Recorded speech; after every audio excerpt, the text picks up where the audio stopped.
Hello, good morning students.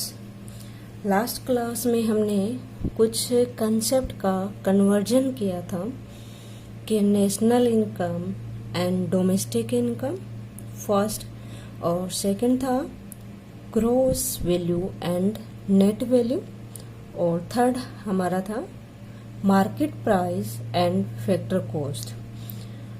ये हमारा conversion था। इन्हीं ये काफ़ी इम्पोर्टेंट है। जो national income and related aggregates होते हैं उनको स्टडी करना, समझना। तो सभी बच्चे एक बार उन सभी तीनों ही कन्वर्जन को दोबारा से रिवाइज करेंगे, और इसके बाद में हम इसके जो डिफरेंट रिलेटेड एग्रीगेट्स हैं उनके बारे में हम बात करेंगे। ये मैंने यहाँ पे 8 एग्रीगेट्स लिखे हैं। इसके नेशनल इनकम है, इसी के डिफरेंट्स इसके नेम्स हैं, जैसे कि ग्रोस डोमेस्टिक प्रोडक्ट है, नेट नेशनल प्रोडक्ट है। इनको हम वन बाय वन देखेंगे। तो सबसे पहले हमने बात किया था कुछ कि डोमेस्टिक इनकम और नेशनल इनकम।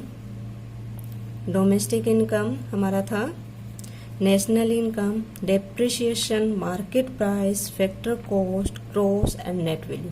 ये बहुत सारे ऐसे हमारे कॉन्सेप्ट्स थे। ठीक है, इनका हमने कन्वर्जन, तो इन दोनों का कन्वर्जन था।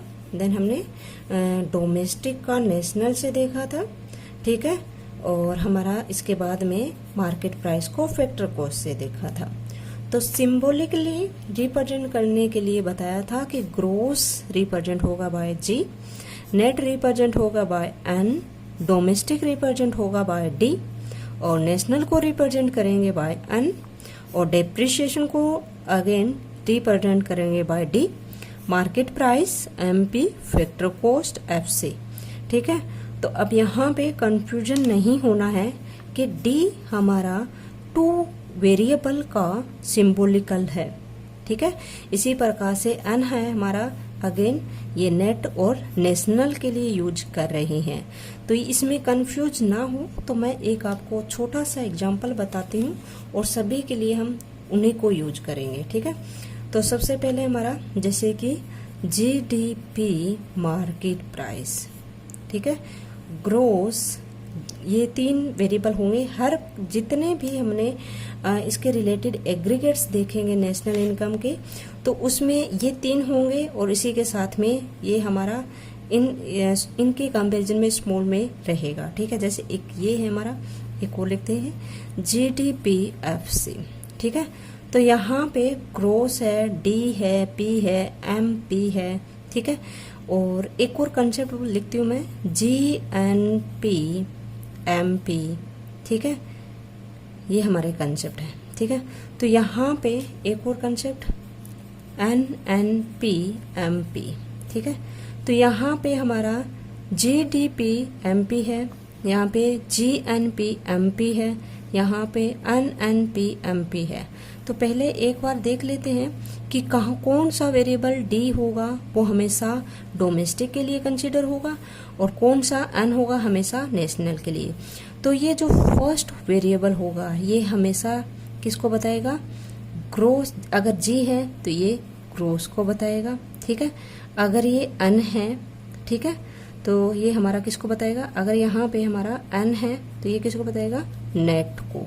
ठीक है, एन जैसे कि NDP मार्केट प्राइस, जैसे NDP मार्केट प्राइस। अगर GDP मार्केट प्राइस है तो ये G होगा, किसको रिप्रेजेंट करेगा? ग्रोस को। अगर ये NDP मार्केट प्राइस है तो ये N किसको रिप्रेजेंट करेगा? नेट को।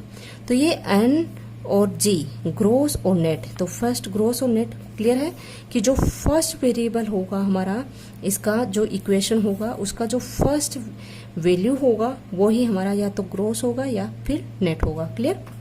नेक्स्ट है हमारा डोमेस्टिक एंड नेशनल। ठीक है, तो डोमेस्टिक और नेशनल, फर्स्ट तो हमने बता दिया कि ये हमारा फर्स्ट वेरिएबल होगा ग्रोस या नेट, तो सेकंड होगा हमारा डोमेस्टिक या नेशनल। ठीक है, जैसे GDP मार्केट प्राइस। तो ठीक है, तो ये जो डी रहेगा ये हमको किसको शो करेगा? डोमेस्टिक। किसको शो करेगा? डोमेस्टिक, ठीक है। अगर यही सेम टू सेम वेरिएबल हमारा लिखा है जीडीपी मार्केट प्राइस है, ठीक है। अगर हम इसको लिखते हैं जीएनपी मार्केट प्राइस, ठीक है, तो डी है यहाँ पे तो ये डोमेस्टिक को शो करेगा, अगर यहाँ पे एन है तो ये हमारा क्या रहेगा, नेशनल, ठीक है। तो सेकंड जो हमारा वेरिएबल होगा वो या तो डोमेस्टिक होगा या फिर नेशनल होगा, ठीक है। तो यहाँ पे एन आया तो इसको आप नेट कंसिडर नहीं करोगे, ये जो बीच का रहेगा वो हमारा नेशनल एन होगा, वो नेशनल के लिए होगा। पी यहाँ पे हमेशा पी रहेगा, ये हमारा किसके लिए है, प्रोडक्शन के लिए। ग्रोस डोमेस्टिक प्रोडक्ट, पी क्या है, प्रोडक्ट, ठीक है। एमपी मार्केट प्राइस है, या फिर हमारा लिखा रहता है एफसी, तो ये हमारा किसके लिए हो जाएगा, फैक्टर कॉस्ट के लिए, ठीक है। क्लियर है। तो अब हम देखते हैं कौन कौन से इसके रिलेटेड एग्रीगेट्स हो सकते हैं हमारे। तो यहाँ पे मैंने 7-8 लिखे हैं, ये आपके डिफरेंट एग्रीगेट्स है। फर्स्ट है जीडीपी मार्केट प्राइस, यानी कि gross domestic product at market price. इसको स्टडी कैसे करेंगे, gross domestic product at market price. अगर जीडीपी एफसी है, ठीक है, तो इसको हम स्टडी करेंगे gross domestic product at factor cost. GDP same है, चेंज किसमें है, एमपी और एफसी, ठीक है। तो एमपी होगा तो एट मार्केट प्राइस, एफसी होगा तो एट फैक्टर कॉस्ट। नेक्स्ट है एनडीपी फैक्टर कॉस्ट, तो एन अगेन यहाँ पे ग्रोस था, ये एन आया है, तो ये एन किसके लिए है, नेट के लिए, तो net D domestic product at factor cost, ठीक है। एनडीपी मार्केट प्राइस, ठीक है, अगेन कोई भी चेंज नहीं है, एफसी से एमपी ही चेंज है, ठीक है। एनडीपी एनडीपी, तो ये हो क्या होगा, एन से हमारा नेट, डी से डोमेस्टिक, पी से प्रोडक्ट और एट मार्केट प्राइस। नेक्स्ट है जीएनपी मार्केट प्राइस। नेक्स्ट क्या है, जीएनपी, जी अगेन यहाँ पे हम यहाँ पे देख रहे हैं नेट आ रहा है, यहाँ पे जी आ गया, तो ये जी है किसके लिए यूज होगा, हमारा ग्रोस वैल्यू के लिए। ये बीच का जो हमारा करेक्टर होगा एन, ये हमारा किसके लिए होगा, नेशनल के लिए। पी हमारा अगेन प्रोडक्ट, एमपी है eight market price, okay. GNP factor cost, तो ये GNP factor cost again market price से फैक्टर कॉस्ट। ग्रोस, जी से ग्रोस, एन से नेशनल, पी से product at factor cost. Next हमारा एनएनपी एमपी, यहाँ पे देख रहे हैं 2n है और हमारा एमपी, पी है क्या है, product, MP market price, 2n है, तो फर्स्ट हमारा नेट होगा, सेकंड हमारा नेशनल होगा, ठीक है। तो सेकंड सिंबल है हमारा, या तो ये डी होगा या एन होगा, डी होगा डोमेस्टिक, एन होगा नेशनल। तो N N P M P, N से नेट, एन से नेशनल, पी से product, M P at market price. N N P F C, ठीक है, तो N N P F C factor cost ही change हो रहा है, बाकी सारा यही है same, net national product at factor cost, ठीक है। आई थिंक ये आपको क्लियर हुए हैं कि अगर कोई भी ऐसे गिवन होगा वेरिएबल, तो आप क्लियरली ऐसे उसे बता पाओगे कि इसको हमारी फुल फॉर्म क्या है। तो सबसे पहले आपको यही समझना है कि कोई भी ऐसे वेरिएबल, सिंबल या इक्वेशन गिवन है तो उसकी फुल फॉर्म आप बता पाते हो या नहीं, और यह फुल फॉर्म बताना ही आपके लिए जरूरी है कि आप ये पता कर सके कि कौन सा एन नेट है, कौन सा एन हमारा नेशनल के लिए यूज हो रहा है, कौन सा डी डेप्रिसिएशन को शो कर रहा है, कौन सा डी हमारा डोमेस्टिक को है। तो यहाँ पे डायरेक्टली हमने डेप्रिसिएशन को शो नहीं किया है, पर इनडायरेक्टली डेप्रिसिएशन यहाँ पे शो हो रहा है। जब हम बहुत सारे न्यूमेरिकल्स करेंगे वहाँ पे हमारा इस प्रकार का डी होगा, जब हम इक्वेशन यानी कि सोल्व करेंगे। जैसे कि ग्रोस वैल्यू है, इसको हमें नेट में कन्वर्ट करना है, ठीक है। तो ग्रोस और नेट में जो डिफरेंस था वो हमारा किसका डिफरेंस था, डिप्रिसिएशन का डिफरेंस था, तब हम डी को यूज कर रहे थे। ठीक है, तो इस प्रकार के एग्रीगेट में केवल डी होगा वो डोमेस्टिक होगा, और एन है या तो नेट होगा, नेशनल होगा।